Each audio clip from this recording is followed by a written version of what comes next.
Welcome. My name is Alexa Pearson. I'm the Associate Director of Teaching and Learning in North Clackamas School District. And for this presentation, we're going to talk a little bit about standards, instruction, and assessment in North Clackamas.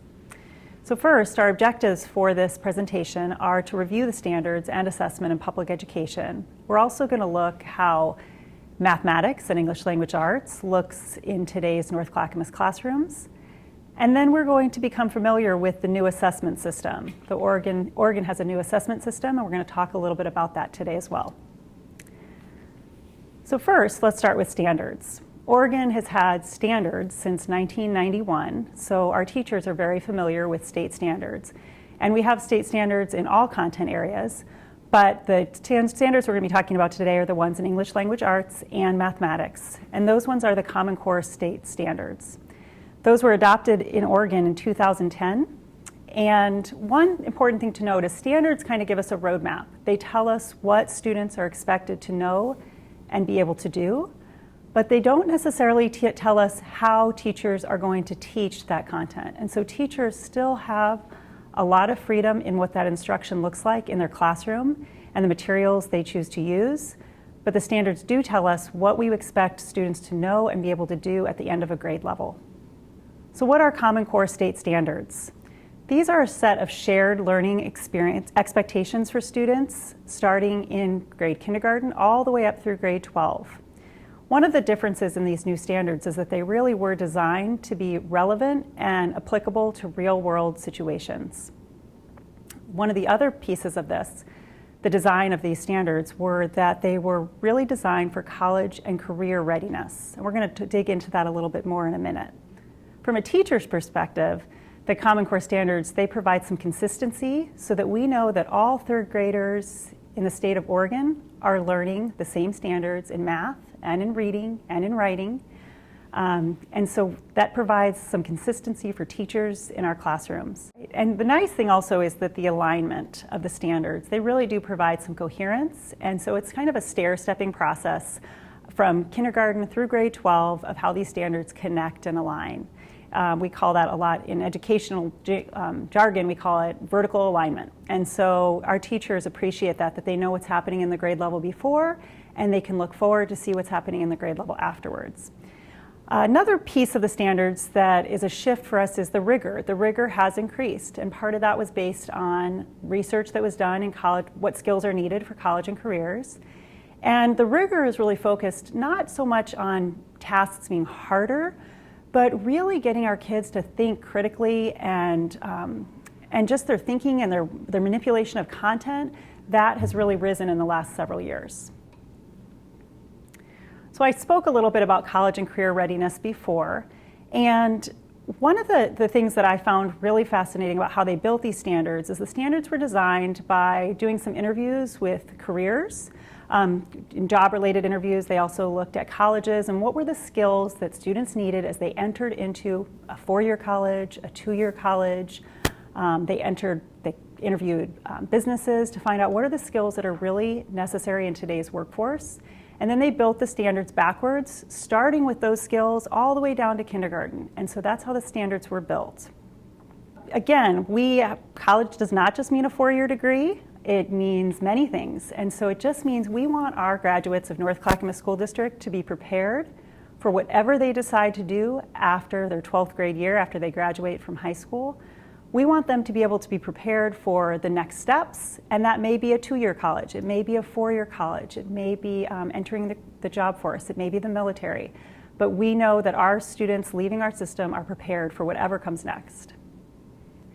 And when we talk about career readiness, again, this looks different for every single one of our students. They are individuals with their own hopes and dreams, and our job is to foster those hopes and dreams and make sure that kids are prepared. And so that's where we talk about, we want our kids to be able to be prepared to earn a family wage job, no matter what it is that they decide to do. One of the things we consider as we're planning education for children in our system is what are the skills and attitudes, the dispositions that they're going to need in today's society, which looks different. Education looks different than when I was in school. I think about my own children who have information at their fingertips. They can look at anything they want. They just look it up on their phone, they Google it, And so the role of the teacher has changed a bit in, rather than being just the deliverer of information, we are really working with our students so that they're able to adapt in a technology-rich, a global society. And so we're teaching different skills. And so let's look at what these differences look like. First, I'm just going to review a couple of just the key shifts in English language arts and math. And some things you'll notice in English language arts is there is a focus on building knowledge. So not just getting knowledge, but actually building knowledge through nonfiction texts and sometimes fiction texts. And you'll see this happening in our language arts classrooms, but you'll also see this happening in our science classrooms, our social studies classrooms, CTE classrooms, our art, and our electives, because we want students to be able to read information and then make sense of it. You'll also notice that there's a focus on close reading of text, and we'll talk about that in a little more detail in a few minutes. We're asking in both math and in reading and writing, we are asking students to use evidence in their answers and to justify their reasoning, their thinking. And finally, we're looking at more complex text. That was one of the shifts that we noticed in the standards, were that students, we are looking that they are able to read more complex text with support from their teacher and learn how to do that so that when they do move on to college and careers, they're ready to tackle those tasks. In addition to that, there's academic vocabulary. So vocabulary that we may not use in everyday conversation, but that is really important when you're speaking with your peers and your teachers and you're writing academic papers. You're going to need to employ that academic vocabulary. With mathematics, what we notice is that the standards go very deep. Rather than a lot of coverage on a lot of different topics, we're going deep in some of the topics. And so there's fewer topics, but those topics are really linked with each other, and there's a lot of coherence and building. There's a really important piece with the standards too, is that they are connected to relevant real-life situations. And so rather than a focus only on procedural fluency, and this brings me back to my memorizing multiplication tables and things, there's also a balance with why do we need to know multiplication? And so that conceptual understanding, and then when would you need to use that multiplication in your everyday life? And so those are some of the changes that you'll see, the big shifts with math and English language arts. So now we're moving into a little bit of what does that look like in our classroom? Okay, so you've told us about this, but what does that actually look like? First of all, we've been on a timeline with this. In 2010, like I said, Oregon adopted the standards. And in North Clackamas, we took a year to just kind of become familiar. And in 11-12, our teachers prioritized the standards, really picking out what was most important for those standards, what we wanted to see on our report cards, and what they were going to be testing and assessing in their classrooms. In 2012 to 2014 to right now, we've been focusing on, so what does that look like in the classroom? How do we implement these standards? And then, most recently, which is really exciting, is we're in the process of adopting new materials that align with our standards. So we're in the process of a math adoption right now that includes teachers, parents, community members, specialists, administrators, all working together to adopt the best materials for K-12 mathematics. And we'll be engaging in that same process with science and English language arts over the next 2 years. So it's a really exciting time in North Clackamas. So let's talk about instruction in English language arts classrooms. And I promised you I'd talk a little bit more about close reading, and this is a term that we've heard a lot about. And close reading is where we're asking students to go to read a text and then get the feel for it, but then to go back into the text for a second, for a third read, to really pull out what is the most important information. Again, you're not going to probably close read every single text, but there are some texts we really want students to go back in and do some analysis, to do some deep thinking, and you would be amazed. We've seen our first graders going back in and using evidence to justify their thinking about a read aloud book. We've seen all the way through our system, we see this in all of our classrooms. You'll also notice that students are working together. We want our students helping each other learn, talking to each other, so discussing, sharing their reasoning, justifying their answers, and going back and forth. You'll also see students who are writing arguments, informational texts. They're also still writing narratives. And these are some of the things you would see walking into a North Clackamas classroom. For mathematics, you'll see some similar things, actually. You'll also see students using evidence to justify their answers. You'll see them not only working with procedural fluency, again, back to that multiplication example, but you're really going to see them working together to create models. They're going to be making sense of the math. We want them recognizing patterns. They're going to be talking to each other as they do this, and then thinking about how does this concept apply to a real-world situation. And so you'll see that stool on the slide here, and that we have rigor at the top of that stool.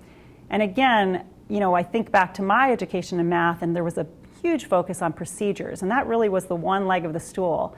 And now there's 3 legs of that stool that are really balanced between not only the procedures of doing math, but understanding the concept, and then most importantly, what is the application of those concepts and those procedures. So we're going to look at a math problem together and just see what does this look like. So this is an 8th grade math problem, and if you notice, this is a graph. And in the past, what might have happened is you might be asked to plot the points on the graph. But if you notice, there's some context given to this scenario. So instead of just the assignment of plot the points on the graph, you'll see that it says, Antonio and Juan are in a 4-mile bike race. The graph below shows the distance of each racer in miles as a function of time in minutes. And so here we have Juan represented by the black line, and we have Antonio represented by the green line, and you can see what their race looks like. And the question that's asked for the students is, who wins the race? But it doesn't stop there. It asks, how do you know? So you can see students are then asked to justify their mathematical thinking, to justify why they said Juan or Antonio won the race. The next part, the part B, leads them into some other thinking of demonstrating their math. It says, imagine you were watching the race and had to announce it over the radio. Write a little story describing the race. You're asking students, again, if you contrast it with just a graph and that said plot these points, determine the slope. In this particular problem, students really have to think through, why is Antonio's line flat for a little bit there? What happened to him? And they can be creative. They can talk about him having a flat tire. They might come up with something, but they're applying their knowledge of looking at that graph, applying the mathematics in a real world situation. So I think one of the things that has been on many people's mind is, how do we test these standards? How do we assess the standards? And we use the word assessment a lot, and I think more people are probably familiar with the term test because that's how we thought about it. I want to really note that we're going to talk about the state assessment, but in North Clackamas schools, we are focused on the assessment that happens every single day in our classrooms. Our teachers are assessing through discussions. They are they're giving quizzes, they're giving tests, they're having students do projects all the time, assessing where students are with those standards. So it's really important to note that the assessment that we focus on a lot in our classrooms is what happens right there every day. So let's look, though, at the state assessment. So why do we even do state assessment? Well, one of the reasons, it's a benchmark for us. We're able to look at, I know for me, as a district level administrator, I often look at how is North Clackamas performing compared to other districts around us? How are we performing compared to the state? How are we performing compared to the nation? That's important for me to know, so I know which areas we are really have some strengths, what standards are we really doing well, and then where do we have some challenges? And that helps me focus what professional development we might do, looking at those challenges when I look at the data. So what's going to happen with Smarter Balance that's a little different than when we had with Oaks is with Oaks, we got our information really quickly. Students took the test and they would get their test score right afterwards. With this new state assessment, they're going to be tested the last 12 weeks of the school year, so it is a more summative assessment. And the information is going to be used for the next year's teachers. And so our next year's teachers for 2015-16 will get that information, and they'll be able to determine what their school focus might be, what areas, again, as a school, were their strengths, and what were some areas of challenge and that might need some improvement. And finally, we look at state assessment often to also look at different groups of students. Are we serving all of our students, each and every one of them?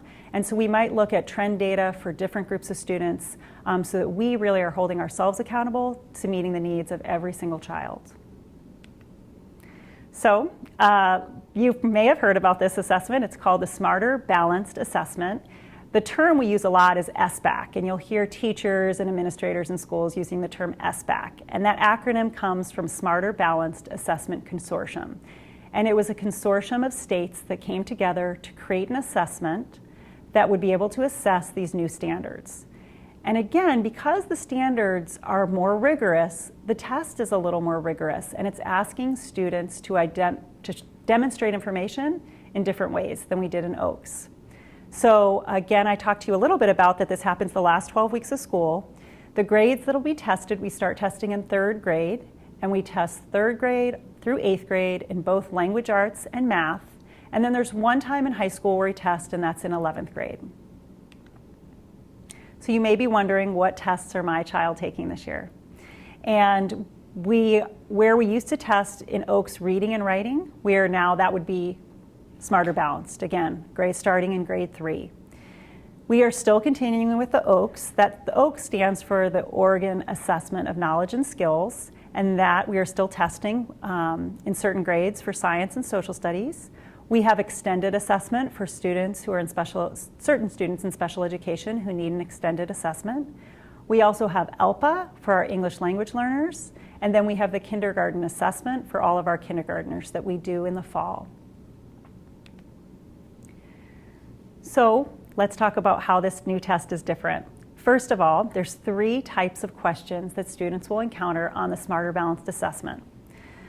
The first one is selected response, and this is kind of a fancy word for multiple choice. It's when we had Oaks, the Oaks test was all multiple choice. So when students used to take Oaks for math and reading and writing, for reading, they would be all multiple choice.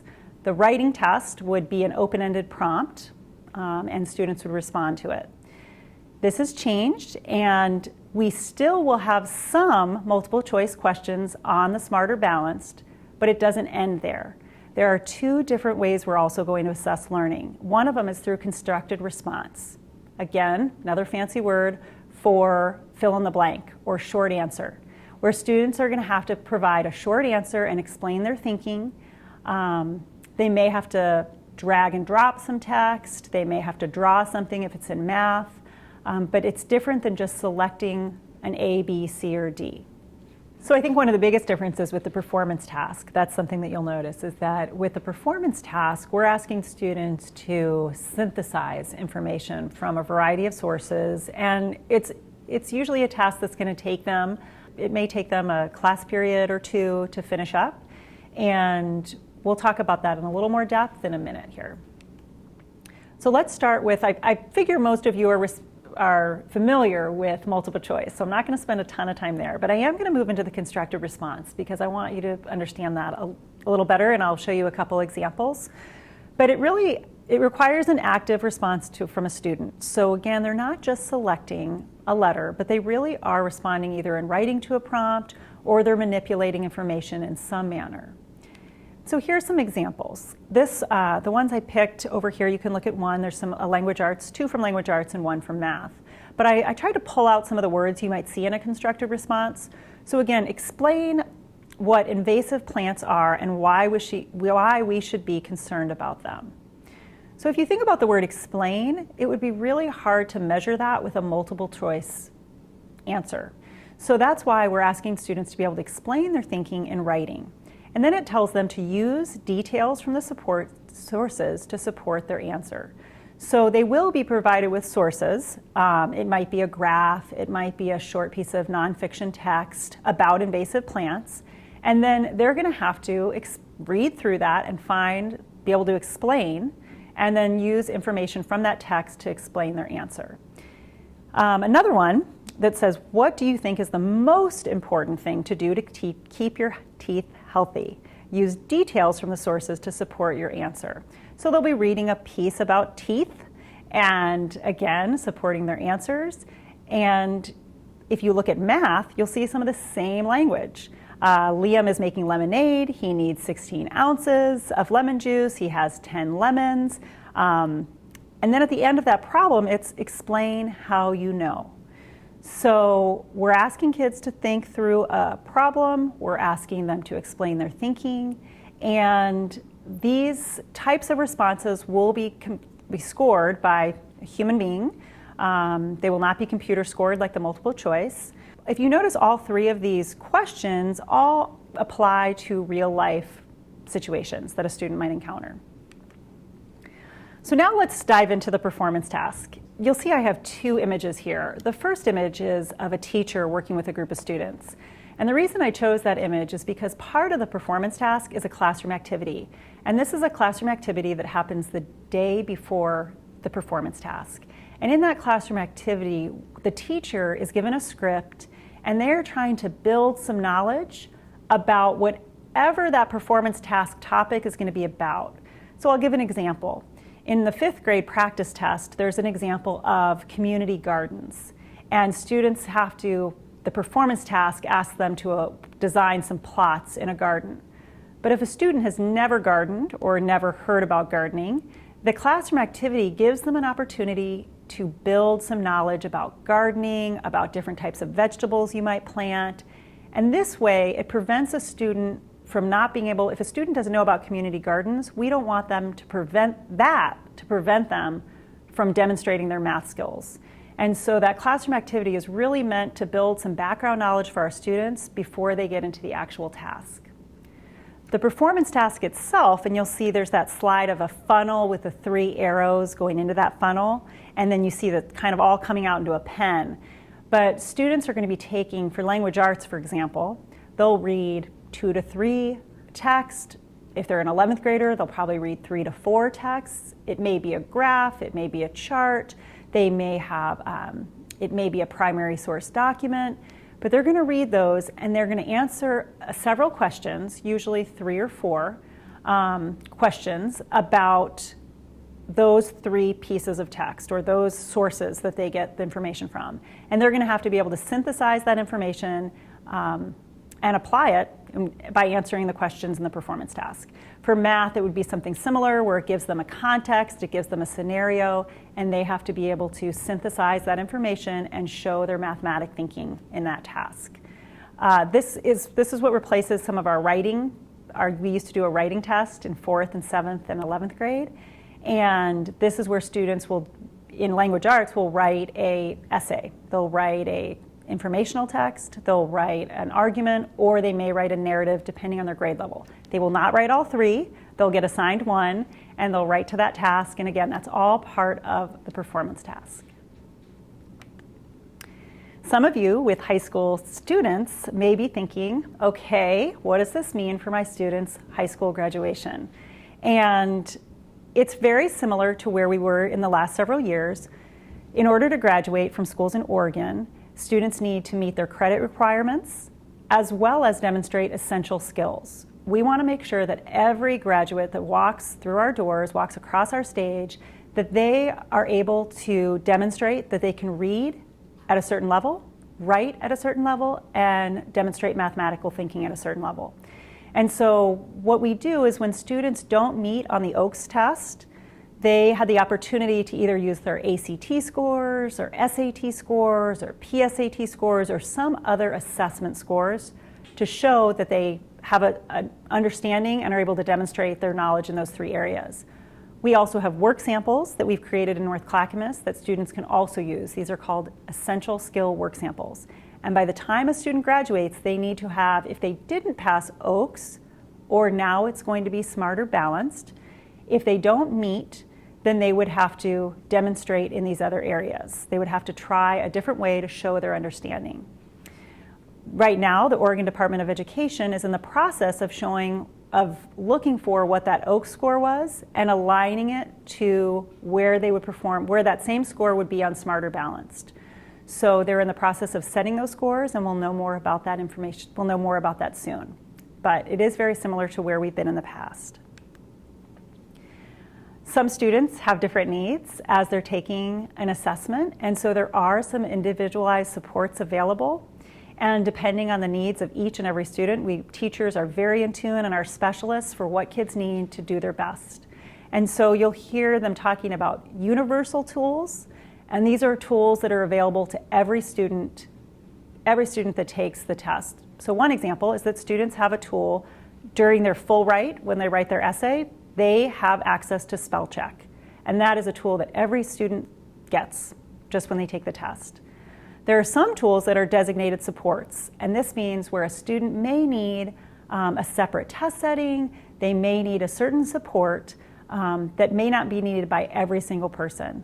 And then we get into accommodations, and these are documented accommodations that would show up on an IEP or a 504, and a learning team would document which accommodations a student may need. So if you have questions about this, please do talk to your classroom teacher, the learning specialist, the ELD specialist, to make sure your child is receiving the support that they need. At this point, you may be thinking about, how can I best support my child with these new standards, a new assessment? How can I support my child at home? So one thing is just staying informed. Listening to this video, first step. Get engaged, talk to your schools, talk to your principals, talk to your classroom teacher. Really, one of the most powerful things we can do for teachers is reading with your children, having them read to you, reviewing, talking to them about their homework, what are they doing at home, and attend any type of public meeting that you can. Just gather information so that you are truly informed about what will be the best supports for your child at home. This slide really does go over some of the things I just talked about, but getting involved, be ready. One thing is practicing typing. That is one thing to know about this assessment. Just like Oaks, this assessment is all online. It's on the computer. And so students will be typing in their answers. So any type of practice you can do at home, that's something that can help them. We are also doing this at school as well. But I think one of the key pieces is really talking to your student, talking to the school, talking to the classroom teacher to find out what are these ways. Just keeping that really open communication between you and the school really is going to be the best benefit for your child. We are in the process right now of developing a website that's going to be available on March 11th, and it's available for you to look at more information about everything that I talked about today. We'll also provide some video links to some resources of, again, what I just talked about. If you want to know specifically, okay, you just told me what I should be doing at home, but I want to actually see that and see what it looks like, we'll have some videos that are in English and in Spanish for you to be able to look at and view at your leisure. Thank you for watching this presentation and listening. This is the first step in becoming informed and becoming empowered about your child's education. And if you have more questions, again, my name is Alexa Pearson, the Associate Director of Teaching and Learning in North Clackamas. And you can find additional information on our website. There's going to be a spot where you can ask questions and you can leave comments. I appreciate your time. Thank you again.